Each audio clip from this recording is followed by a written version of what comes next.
Bueno, gracias por seguir escuchando este programa, por conectar con nosotros y por unirse a esta etapa en la conversación con la experta, psicóloga clínica, terapeuta familiar, Laura Pichardo, quien, bueno, pues ya es parte de esta familia y como siempre, pues con quien podemos conversar para seguir, bueno, pues nosotros aprendiendo como padres cómo llevar una educación más efectiva y también, bueno, pues el rol que debe jugar la escuela en todo este proceso. Laura, el día de hoy nos ocupan nuestros adolescentes, una etapa ineludible, una etapa que todos vivimos de una u otra forma y que obviamente pues requiere un poquito quizás más de esfuerzo. Yo quisiera estar ahí. Un poquito más de esfuerzo, ¿no? Por todos los cambios que implica. Muy buenos días y gracias por el favor del contacto. Hola, ¿me escuchan bien? Un poquito bajito, si nos creo. Ayudan con el retorno, por favor. Y ahora. Perfecto, gracias. Sí, muy perfecto. Bien. Pues encantada de estar aquí nuevamente y creo que va como anillo al dedo. Ustedes venían hablando de todo lo que está pasando con el tema de la educación, de este año que estos chicos han estado en casa o en la calle, y yo vengo con la adolescencia y con la mirada de que sin dudas para mí es la etapa que más ha sufrido este proceso. ¿Por qué lo digo? Porque de repente, por su ciclo de vida, por sus características, el adolescente necesita ese contacto con el entorno, este contacto con sus iguales. El adolescente está explorando su identidad y en este año ha sido un año de muchos retos, de muchas pérdidas para nuestro adolescente. Inclusive esos rituales de paso que ellos necesitan para ir creciendo también se han coartado. Ustedes lo han vivido del colegio, que por ejemplo la promoción han sufrido muchísimo de sus actividades que eran rutina, pero vamos a llevarlo eso a diferentes escalas. De todas esas actividades de paso, señores, hasta el juntarse con los amiguitos el fin de semana, es algo que ha quedado de lado y que emocionalmente ha impactado a nuestros chicos.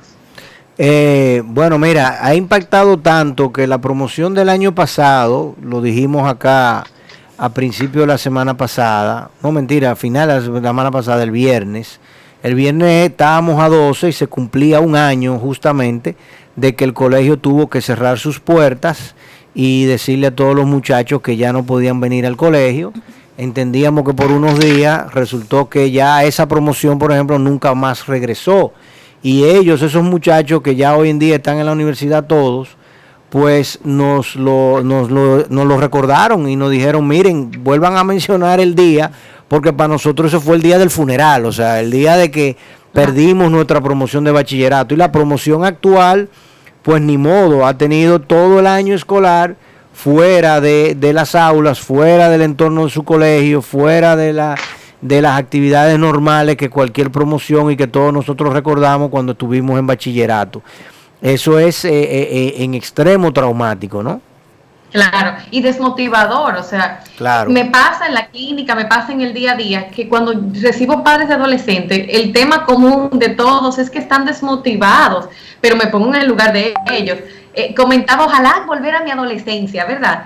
Pero claro, una adolescencia de posibilidades, de oportunidades, de conectar, no una adolescencia donde estos chicos están básicamente el día entero en una computadora, donde sus relaciones sociales han quedado coartadas, y vamos a partir de que yo no sé la realidad de cada chico en su hogar, y tenemos que tomar en cuenta que esto, inclusive había una investigación que estaba viendo, que en este tiempo de encierro la violencia intrafamiliar ha aumentado, o sea que estos chicos están en casa, sabrá Dios pasando cuáles adversidades, a veces con muy pocos recursos nutricios para su desarrollo.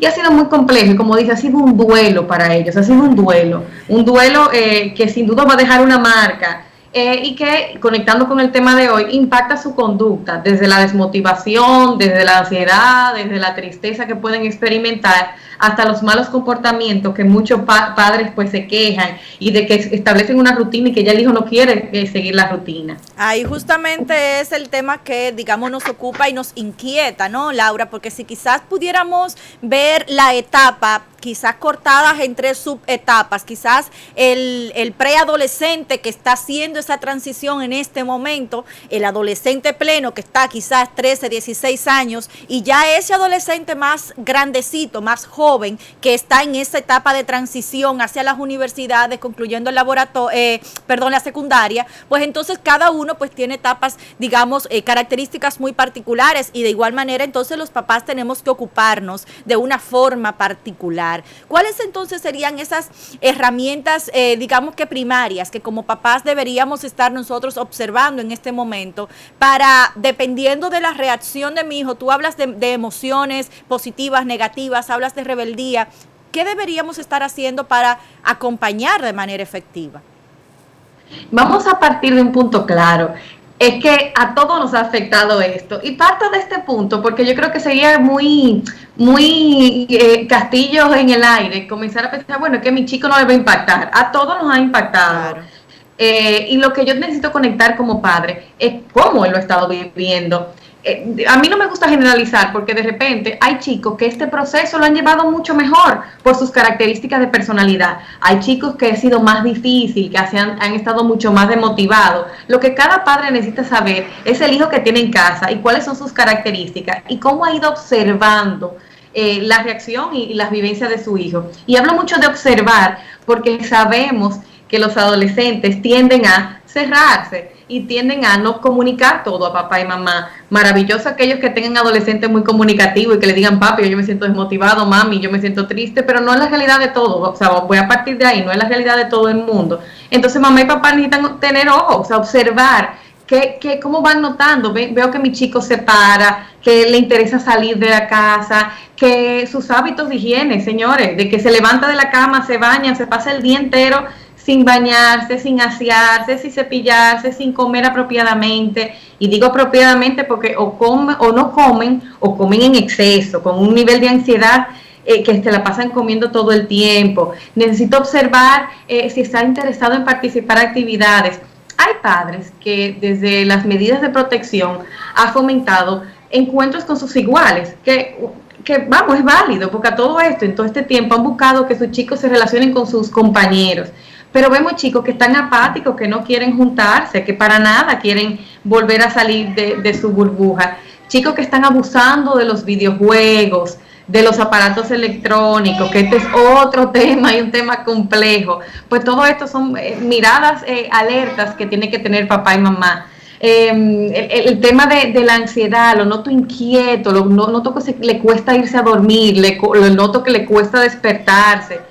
Muchas veces la parte académica es que nos da también señales a los padres, porque entonces el colegio nos manda esos red flags de que tu hijo no se está conectando a la clase, tu hijo no está asistiendo, no está entregando, y entonces ahí que los padres dicen, pero espérate, ¿qué sucede si yo lo veo aquí todo el día conectado? Tengo chicos que me dicen, Laura, yo me siento en la computadora, pero yo no estoy ahí, o sea, mi cabeza está en cualquier otro lugar, pero no conectado en el día a día del aula. Bien. Bueno, Laura, ¿y qué actividades? Mira, hay algo que a nosotros nos preocupa de sobremanera y ya tenemos tiempo viéndolo y lamentablemente no vemos una que vaya a ser distinto de lo que habíamos predecido. ¿Qué hacer para hacer que los alumnos regresen al colegio? Porque para mí, sobre todo en el caso de bachillerato, yo no veo un regreso pleno de los muchachos de bachillerato a los colegios, una vez inclusive esto culmine. Es complejo y en la parte de los colegios es un reto, porque nosotros tenemos siempre la mirada en dos puntos, siempre la parte académica y todo lo que requiere esa integración académica y esa implicación del estudiante, pero también esa mirada desde lo emocional y saber que ese chico, cómo va, o sea, ese chico que se fue hace un año, cómo va a volver al aula, con qué llega él, cómo vivió él en esta experiencia. Mira, en ese sentido, desde la familia, desde los padres, ayudar a nuestro chico a ver la esperanza. Es complejo, y cuando lo escuchaba usted al inicio, que escuchaba todo esto catastrófico, decía, bueno, vamos a agarrarnos porque lo que viene es grave. Pero si yo solamente como madre le miro, le vendo a mi hija o le pongo la mirada desde lo catastrófico, de esto es lo peor, para mi hija o mi hijo va a ser muy difícil ver la parte constructiva. Entonces ayudarlo a ver desde la esperanza. Esto va a pasar, yo no sé cuándo, porque yo no, ni ustedes saben, porque pensábamos que esto era una semana, que un mes, que ya para este año, y vamos a terminar ya este año escolar y estamos en la misma. Pero en algún momento esto va a pasar. Importante, porque los adolescentes tienen esa capacidad reflexiva, pues hacerle preguntas de ese tipo. ¿Qué tú te llevas de esta experiencia? ¿Qué tú quieres que ocurra cuando te juntes con el colegio? ¿Qué es lo primero que quieres hacer? Yo siempre he pensado que cuando el colegio abra, la primera semana no debería ser ni de clase. La primera semana debería ser de encontrarse con el otro, debería ser de hablar con sus profesores. Señora, hay chicos que no han tenido la oportunidad de ver cara a cara a docentes, que es la primera vez que lo tienen. Entonces, permitirle ese contacto humano, que es lo que ellos necesitan. Y desde casa, pues ir fomentando positivamente la idea de este encuentro. Y digo lo de fomentando positivamente porque vuelvo y recalco que para cada chico es distinto. He visto muchos chicos en consulta que están muy renuentes al contacto físico nuevamente, por sus miedos, por temas sociales, muy renuentes. Y es más, algunos me dicen, yo prefiero quedarme aquí. Entonces, ¿cómo ir desde casa? Pues cambiando la mirada a que esto va a ocurrir y cuando pase, ¿con qué me llevo? ¿Qué me llevo de esta experiencia? Claro.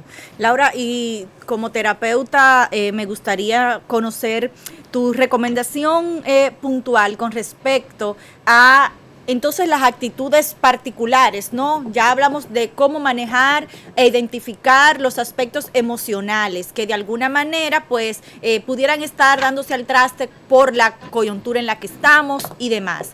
Pero cuando yo tengo de frente a un joven desafiante, a una joven que me dice yo no voy a hacer eso o yo no voy a salir para el colegio, o sea, cuando ya la actitud va en el tú a tú, en el ya yo me creo más grande, hemos visto testimonios de personas, de familias, bueno, pues que ya no saben cómo controlar a sus adolescentes. Y escuchaba el otro día a una madre decir, pero es que ella no me hace caso, se me ríe y se va. Entonces, lo que hace es que va enardeciendo a los papás, ¿no? Entonces, ¿qué herramientas prácticas como terapeutas pudieras recomendarles a estas familias cuando ya el adolescente está en una etapa quizá de rebeldía o de malcriadeza, como decimos nosotros? Claro, y vamos quizá a conectar con que la adolescencia trae consigo una rebeldía. Claro. Cuando digo rebeldía, no es un rebelde sin causa. No es que yo hago esto, daño a los demás, me daño a mí y esto no tiene ningún motivo. Es una rebeldía en cuanto a diferenciarme de mi familia y el comenzar a encontrar mi propia voz. Eso es natural y es esperado. Y es cierto que los adolescentes comienzan a probar fuerzas, porque ellos mismos están probando sus propias capacidades y por eso comienzan a tantear. Y tú dices que no, yo voy a ver hasta qué tanto tú puedes flexibilizar. Ahora bien, cuando lo que tú planteas es ya un adolescente que no sigue normas y que está en una relación igual a igual con sus padres, lo cual nos está diciendo que está en bastante riesgo porque está bastante confundido. Lo número uno, señores, límites. Esto es algo que uno repite una y otra vez y no nos vamos a cansar de repetir, porque los límites son necesarios. Y más ahora, ¿por qué? Porque percibo que muchos padres miren a sus hijos desde la pena, de pobrecito, que se ha quedado en casa este año, entonces soy flexible, pero esa flexibilidad lo confunde. Yo tengo que recordarle que tiene que haber una estructura pautada en el hogar, hay una estructura que se sigue, esta es la regla de esta casa. No podemos negociar algunas partes, pero hay unas reglas que se establecen y que te toca pues cumplirla.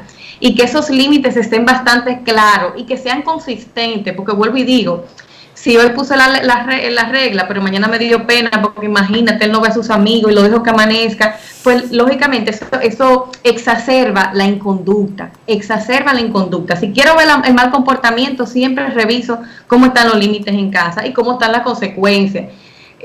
Vuelvo y hago énfasis que he percibido que muchos padres, como en un primer momento, lo que hicieron fue como bajar la guardia, como esto era un momento transitorio, ninguno sabíamos qué íbamos a hacer, entonces bajamos un poquito, no les exigimos tanto, creamos una estructura más flexible, pero ya tenemos un año en esto, entonces retornar en la estructura que es esencial para su sano funcionamiento. Igual el tema de la comunicación y el diálogo desde casa, hablar las cosas.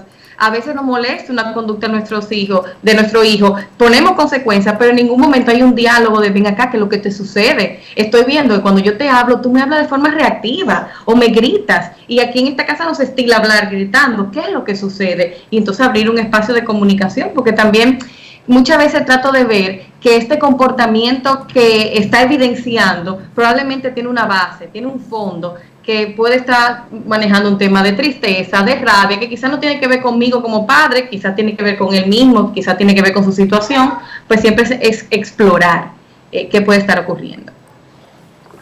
Bueno, yo creo que los padres vamos a tener todos que ponernos muy creativos y todos a una a tratar, como tú dices, primero de apoyarlos sin pena. Eso que tú dices es exactamente así. O sea, yo no creo en eso de que todo lo contrario. Los jóvenes son muy resilientes y uno tiene que empujarlos y desafiarlos.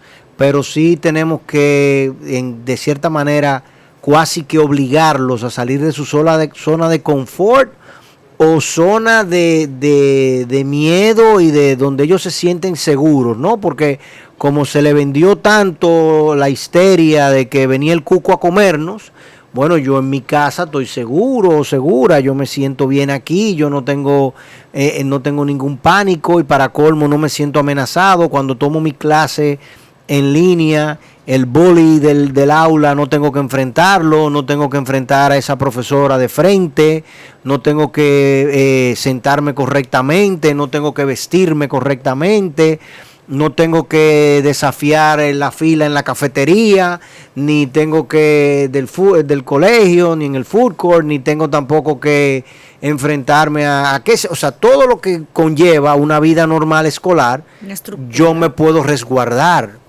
Yo puedo inclusive... Y sabe que he observado, sobre todo los chicos que tienen de repente menos destrezas sociales, le ha sacado mucho más ventaja a esta virtualidad. Claro. Eso que comenta, ese chico que de repente no quiere enfrentar ese contacto con el otro, ese que no es el más popular, no tiene muchos amigos, se queda resguardado y está en una zona de confort, pero sabemos nosotros como adultos que esta zona no puede ser permanente, porque lo que te enseña la escuela, más allá del contenido, son habilidades blandas para la vida, habilidades que están ahí, que va a sacar provecho cuando cruce la vida adulta. Así es, entonces por eso te digo que todos los padres vamos a tener que ponernos a una y haciéndolo de manera explícita, ¿no? Y a propósito, aunque sean baby steps, pero los padres son los que tienen que tener el compromiso de regresar a los hijos a las aulas y regresar a los hijos a un estadio de normalidad necesario, indispensable, porque ya no se trata ni siquiera de que si el aprendizaje me puede llegar de otra forma, porque la escuela no es solamente contenido y probablemente lo que menos es contenido. No es un asunto de contenido enciclopédico, no es un asunto de método pedagógico, es un asunto de the whole package, o sea, de vivir la experiencia y al mismo tiempo de garantizar el método, el sistema que me va a llevar a mí a ser entonces mañana un profesional exitoso, un profesional equilibrado, un profesional socialmente y emocionalmente productivo, ¿no? Y satisfecho. Y yo lo que noto y me preocupa de sobremanera es que la sociedad en general, las familias, todos se han acomodado o se han resguardado en la situación que se ha vivido por los últimos 12, 13 meses ya y no están haciendo el esfuerzo porque los alumnos regresen a las escuelas, sobre todo los de bachillerato y los más grandes, de séptimo curso en adelante. Y quizás los padres muchas veces, esos chicos grandes, los padres entienden que el chico debe entender este proceso, lo debe asumir porque es más grande, que debe adaptarse. No, es que le están dejando que sean ellos que tomen la decisión. Le están dejando que sean ellos que tomen la decisión. O sea, mis amiguitos, nos quedamos en la casa porque mis amiguitos dijeron que no van para el colegio. Óyeme, pero cuando tú lo inscribiste en el colegio, tú no le preguntaste al amiguito si él iba a estar en el colegio. Usted no le preguntó a nadie, usted lo inscribió en el colegio porque usted entendía que tenía que ir a tomar clase. Entonces, ¿qué es lo que yo no te tengo que preguntar nada? Póngase su uniforme y camine. Pues no, claro, porque y no hay de que el otra. adolescente todavía está en momento de formación, inclusive Correcto, a nivel cerebral. correcto. Su corteza prefrontal está en proceso de maduración y ese juicio crítico de él, aunque va funcionando, todavía no funciona óptimamente. ¿Y por qué lo digo? Porque de repente yo no puedo dejarle a él simplemente que él entiende. Pues ya, yo le voy a dejar, le doy la libertad, no quiere ir al colegio porque no vaya. Es que yo sé como adulto que la experiencia de vida que él va a adquirir, la experiencia en cuanto a los vínculos, son necesarios para más adelante. Que aislarse, vivir en esta burbuja extraña en la que estamos, no es la vivencia real de sus habilidades, de su destreza.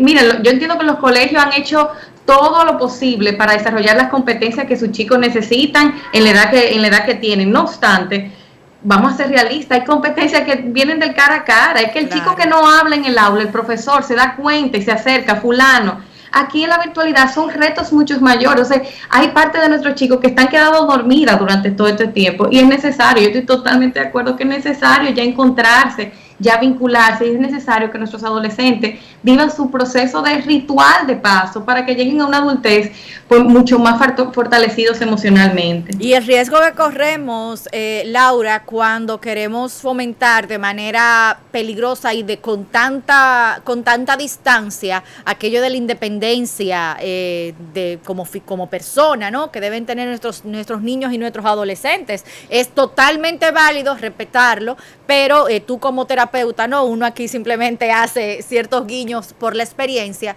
pero obviamente la madurez del adulto, que es el responsable de esa formación, pues obviamente no se le puede delegar a transferir esa responsabilidad simplemente por respetar una independencia que sí es sano hasta cierto nivel. Claro, y a ver, hay cosas que yo puedo negociar contigo y hay cosas que como te puedo dar el permiso para que tomes tú ciertas decisiones, pero hay decisiones que me corresponden a mí todavía como tu padre o tu madre. No es simplemente de que yo no quiero y ya, es que este tema es importante y entiendo que va a tener un beneficio importante en tu vida. Pero quizás eso conecta con lo que decíamos antes, cuando los padres y los hijos están en una relación de igual a igual, que están como a la par, como si papá e hijo fueran en un mismo nivel. Y aquí hay un tema desigual, porque papá y mamá sigue siendo la autoridad y tienen su voz. Entonces, hay quizás recalcar lo que ustedes decían. El tema no es que los adolescentes se unan, el tema es que los padres se unan y manejen un mismo discurso. Eso es lo esencial. Exactamente. Correcto. Exactamente. Bueno, pues es tremenda expresión para concluir. Que sean los padres que decidan. Esta conversación. No, los padres no están decidiendo, son los adolescentes los que deciden. En todo, señores. En todo, sin duda es ahí donde está. Laura, agradecemos. Ojalá y fueran los adolescentes, son de 8 y 10 años que deciden. Exacto. No, mucho más peligroso cuando se le transfiere a tan temprana edad tanto poder, ¿no? Le dan un celular a los 6 años y de ahí para adelante que decidan. No puede ser. Laura, muchísimas gracias por esta conversación siempre Gracias a ustedes. enriquecedora. Y bueno, pues a ustedes gracias por acompañarnos.